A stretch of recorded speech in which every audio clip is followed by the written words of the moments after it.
By mid-century, over 2 billion people will be over 60. It is the defining demographic shift of our time. We tend to treat aging as a biological problem to be managed through high GDP, advanced pharmaceuticals, and hospital infrastructure.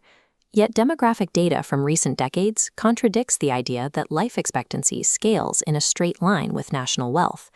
On the Nicoya Peninsula in Costa Rica, the per capita GDP is modest, yet these rural residents routinely outlive those in the wealthiest suburbs of San Jose. Russia shows a similar divergence. The rugged, economically challenged mountain villages of Dagestan harbor a higher concentration of centenarians than affluent, developed megacities like Moscow. The inability of wealthy urban centers to replicate these lifespans proves that a long life is not a commodity for purchase.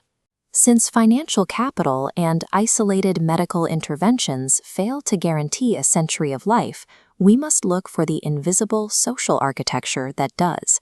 Systems theory suggests that extreme longevity is an emergent property of a unified social organism rather than a solitary medical event. This explains why copying the diet of a centenarian often fails. You are extracting one element while ignoring the structural configuration that sustains it. Researchers identify 3 institutions necessary for longevity: family, business, and the state. The family provides intergenerational solidarity and protection. Business refers to productive activities providing livelihood and purpose. The state completes the triad, establishing the legal frameworks and infrastructure that ground the other 2. When these pillars are isolated, the system fractures. A state without family networks becomes a bureaucratic machine, while a family without an economy faces poverty. While isolated institutions can manage basic survival, true longevity requires these 3 forces to function as a singular, interdependent architecture. To analyze these results, researchers use institutional coherence to track how well the family, business, and state align. The resulting model shows a nonlinear effect.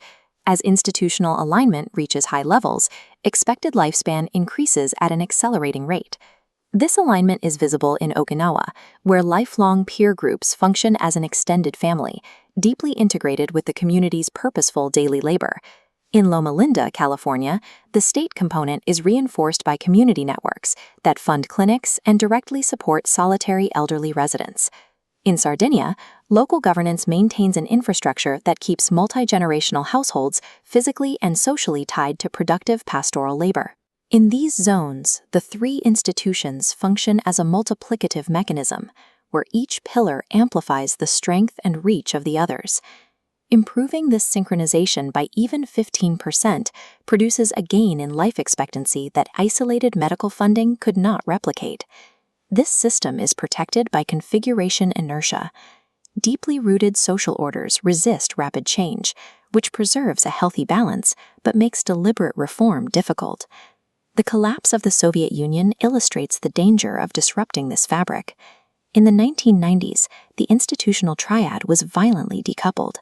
Life expectancy plummeted because new economic pressures were forced onto a society where family structures and public health initiatives had lost their connection.